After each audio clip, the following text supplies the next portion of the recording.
आऊज़ु बिल्लाहि मिनश्शैतानिर्रजीम बिस्मिल्लाहिर्रहमानिर्रहीम रब्बि इश्रह ली सदरी व यस्सिर ली अमरी वहलुल उक़दतम मिन लिसानी यफ़क़हू क़ौली अल्लाहुम्मा सल्लि अला मुहम्मदिन व अला आलि मुहम्मदिन कमा सल्लैता अला इब्राहीम व अला आलि इब्राहीम इन्नका हमीदुम मजीद अल्लाहुम्मा बारिक अला मुहम्मदिन व अला आलि मुहम्मदिन कमा बारकता अला इब्राहीम व अला आलि इब्राहीम इन्नका हमीदुम मजीद। अस्सलाम वालेकुम। उम्मीद है इंशाअल्लाह अज़ीज़ आप सब खैरियत से होंगे। अल्हम्दुलिल्लाह मैं भी खैरियत से हूँ। दिली दुआएं सबके लिए जो जहाँ हैं खैर आफियत से हो और अल्लाह रब्बुल इज़्ज़त सबको दीन दुनिया और आखिरत की कामयाबियाँ अता फरमाए और दीन पर सिरात मुस्तकीम पर हमेशा ही इस्तकामत नसीब हो सभी को। आज मैं जिस मुक़द्दस मौजू पर बात करना चाह रही हूँ वो है दरूद पाक। दरूद पाक सल्लल्लाहु अलैहि वसल्लम पढ़ना हमारे लिए बाइस बरकत है। नबी अकरम सल्लल्लाहु अलैहि वसल्लम को कतन इस चीज़ की ज़रूरत नहीं है कि वो मोहताज हैं खुदा न खास्ता हमारे दरूद पाक पढ़ने के। दरूद पाक पढ़ना हमारे लिए जहाँ दुनिया में खैर व बरकत का बायस है, वहाँ पे आखिरत में भी नबी अकरम सल्लल्लाहु अलैहि वसल्लम की शफ़ाअत का बायस होगा। तो अल्लाह रब्बुल इज़्ज़त ने नबी अकरम सल्लल्लाहु अलैहि वसल्लम पर दरूद पाक पढ़ने की तलकीन की है कुरान पाक में भी कि अल्लाह और फरिश्ते आप सल्लल्लाहु अलैहि वसल्लम पर दरूद पढ़ते हैं। ऐ ईमान वालो तुम भी नबी अकरम सल्लल्लाहु अलैहि वसल्लम पर दरूद पढ़ो। नबी अकरम सल्लल्लाहु अलैहि वसल्लम पर दरूद पढ़ने से जहाँ हमें दुनिया के फ़वाइद हासिल होते हैं, वहाँ पे आखिरत के फ़वाइद तो अनगिनत और बेशुमार और इतने लाजवाल हैं कि उनकी हम में से हर किसी को ज़रूरत है। नबी अकरम सल्लल्लाहु अलैहि वसल्लम पर सुबह शाम 10 मरतबा दरूद पाक भेजने वालों को नबी अकरम सल्लल्लाहु अलैहि वसल्लम की शफ़ाअत नसीब होगी। आप सल्लल्लाहु अलैहि वसल्लम ने फरमाया, जिसने सुबह शाम मुझ पर 10 मरतबा दरूद पाक भेजा उसे क़यामत के दिन मेरी शफ़ाअत हासिल होगी। माना कि मसरूफ़ ज़िंदगी है या हमारे पास बहुत ज़्यादा कामकाज हैं, हम जॉब करने वाले हैं, घर के काम हैं, जो कुछ भी है, तो क्या सुबह शाम 10 मरतबा 10 मरतबा दरूद पाक पढ़ने के लिए कितना टाइम लगता है। बहुत थोड़े से वक्त में ही हम अल्लाह के रसूल सल्लल्लाहु अलैहि वसल्लम की शफ़ाअत के मुस्तहिक हो सकते। नबी अकरम सल्लल्लाहु अलैहि वसल्लम ने फरमाया, क़यामत के रोज़ मेरे सबसे ज़्यादा नज़दीक वो लोग होंगे जो दुनिया में सबसे ज़्यादा दरूद पाक भेजने वाले थे। आप सल्लल्लाहु अलैहि वसल्लम का कुर्ब हासिल करने का ज़रिया भी दरूद पाक है। दुनियावी ज़िंदगी में इंसान पर दुख गम के जितने भी पहाड़ टूट जाएं और उसको कहीं से कोई मदावा नज़र ना आता हो और कहीं से कोई सबील ऐसी नज़र ना आती हो दुनिया में कि उसके दुख दर्द उसके गम उसकी परेशानियां दूर हो जाएं, तो उनका मदावा भी रसूल अकरम सल्लल्लाहु अलैहि वसल्लम पर दरूद पाक भेजने में है। एक हदीस पाक में आता है कि हज़रत उबई इब्न काब रज़ी अल्लाह ताला अन्हो कहते हैं कि मैंने आप सल्लल्लाहु अलैहि वसल्लम से अर्ज़ किया कि ऐ रसूलुल्लाह सल्लल्लाहु अलैहि वसल्लम, मैं आप पर कसरत से दरूद पाक भेजता हूँ। अपनी दुआ में से कितना वक्त मैं आप पर दरूद के लिए वक्फ़ करूँ। आप सल्लल्लाहु अलैहि वसल्लम ने फरमाया कि जितना तू चाहे। तो कहते हैं कि मैंने नबी अकरम सल्लल्लाहु अलैहि वसल्लम से अर्ज़ की कि क्या 1/4 वक्त सही है। आप सल्लल्लाहु अलैहि वसल्लम ने फरमाया कि जितना तू चाहे, लेकिन अगर इससे ज़्यादा कर ले तो तेरे लिए ही बेहतर है।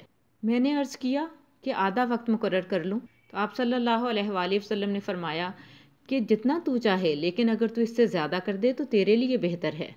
मैंने अर्ज़ किया कि 2/3 मुकर्रर कर लूँ। आप सल्लल्लाहु अलैहि वसल्लम ने फरमाया कि जितना तू चाहे, लेकिन अगर तू ज़्यादा कर ले तो तेरे लिए ही बेहतर है। मैंने कहा कि मैं अपनी सारी दुआ का वक्त आप सल्लल्लाहु अलैहि वसल्लम पर दरूद के लिए वक्फ़ कर दूं। उस पर आप सल्लल्लाहु अलैहि वसल्लम ने फरमाया, फिर तो ये तेरे सारे दुखों और गमों के लिए काफ़ी होगा और तेरे गुनाहों की बख्शिश का बायस होगा।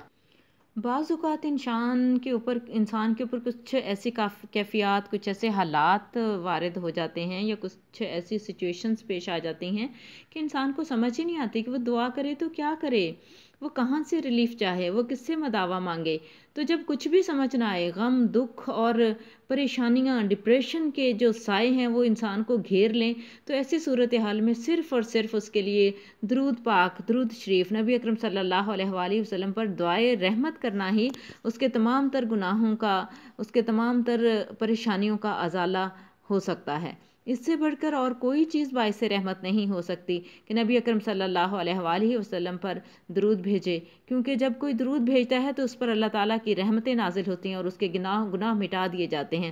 جب اللہ تعالیٰ کی رحمت نازل ہو رہی ہو تو کیا کوئی پریشانی، کوئی غم، کوئی ڈپریشن کچھ باقی رہ جاتا ہے؟ نہیں، بالکل بھی نہیں۔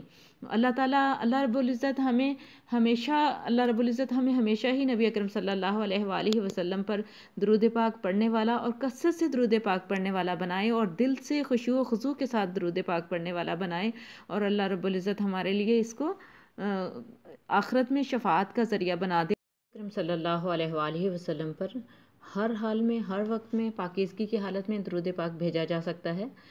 عام دنوں میں، عام وقت میں، نماز کی حالت میں، بغیر نماز کے درود پاک پڑھا جا سکتا ہے، مگر نبی اکرم صلی اللہ علیہ وآلہ وسلم نے جمعے کے دن درود پاک پڑھنے کی خاص فضیلت بیان فرمائی ہے۔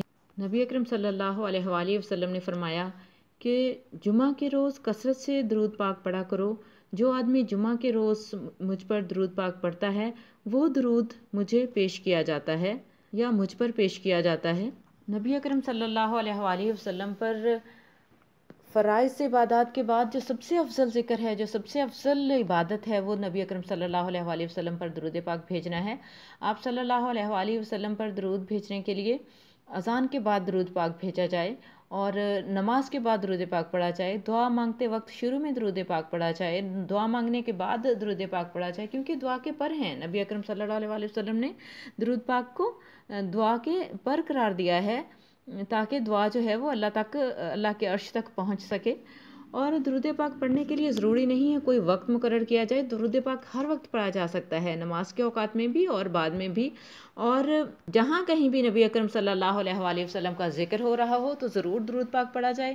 نبی اکرم صلی اللہ علیہ وآلہ وسلم نے اس شخص کو بخیل قرار دیا ہے جس کے سامنے آپ صلی اللہ علیہ وآلہ وسلم کا نام لیا جائے اور پھر وہ آپ صلی اللہ علیہ وآلہ وسلم پر درود پاک نہ بھیجے۔ نبی اکرم صلی اللہ علیہ وآلہ وسلم کا اگر کہیں نام مبارک لکھا جا رہا ہو تو بھی صلی اللہ علیہ وآلہ وسلم پڑھنا چاہیے۔ درود ابراہیم میں چونکہ کچھ طویل ہے تو اس کی شارٹ فارم میں بھی اس کو پڑھا جا سکتا ہے، جیسے اللہم صلی علی محمد یا صلی اللہ علیہ وآلہ وسلم۔ مسجد میں داخل ہوتے وقت بھی درود پاک پڑھا جا سکتا ہے، پڑھنا چاہیے بلکہ، اور مسجد سے باہر آتے وقت بھی درود پاک پڑھنا چاہیے۔ جہاں کہیں بھی کچھ لوگ اکٹھے ہوں، تعداد تھوڑی ہے یا زیادہ ہے میٹر نہیں کرتا، لیکن جہاں پر بھی مومن ہیں، مسلمان ہیں، ان کو اس مجلس میں درود پاک پڑھنا چاہیے، نبی اکرم صلی اللہ علیہ وآلہ وسلم پر درود پاک ضرور بھیجنا چاہیے جہاں کہیں بھی لوگ اکٹھے ہوئے ہوں۔ صبح شام کے اوقات میں بھی نبی اکرم صلی اللہ علیہ وآلہ وسلم پر درود پاک پڑھنا، اور خاص طور پہ 10 بار درود پاک پڑھنا تو آپ صلی اللہ علیہ وآلہ وسلم کی شفاعت کا باعث بنتا ہے۔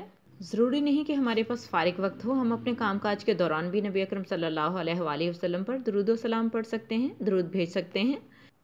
اللہم صلی وسلم علی نبینا محمد، یہ مختصر ہے اور ہر وقت اگر ہماری زبان پر جاری رہتا ہے اللہم صلی علی محمد النبی الامی وعلی آلہ وسلم تسلیما، ہم یہ بھی پڑھ سکتے ہیں۔ جمعہ کے دن خاص طور پر ہم عصر کی نماز میں اگر اس کو پڑھیں تو اس کا بہت زیادہ اجر و ثواب ہے۔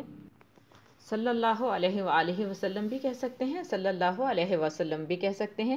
مقصد تو نبی اکرم صلی اللہ علیہ وآلہ وسلم کے ذکر سے اپنی زبان کو تر رکھنا ہے تاکہ ہم پر اللہ تعالیٰ کی رحمتیں نازل ہوں اور ہمارے گناہ مٹا دیے جائیں، اور ہمیں نبی اکرم صلی اللہ علیہ وآلہ وسلم کی قیامت کے دن شفاعت نصیب ہو جس کے ہم سبھی اس وقت طلبگار ہوں گے۔ اس سے بڑھ کر ہماری کوئی بھی ضرورت نہیں ہوگی کہ ہم آخرت میں حشر کے دن، قیامت کے دن نبی اکرم صلی اللہ علیہ وآلہ وسلم کی شفاعت کے منتظر ہوں گے۔ اللہ تعالیٰ ہم سب کو اپنی خاص رحمت سے نبی اکرم صلی اللہ علیہ وآلہ وسلم پر درود پاک پڑھتے رہنے، درود پاک بھیجتے رہنے کی توفیق عطا فرمائے، اور اللہ تعالیٰ اسے ہمیں اپنی جناب میں قبول فرمائے اور نبی اکرم صلی اللہ علیہ وآلہ وسلم کے حضور ہمارا نذرانہ پیش کرے، اور جمعۃ المبارک کو خاص طور پہ درود پاک کا اہتمام کیا کریں۔ اجازت چاہوں گی، اللہ حافظ۔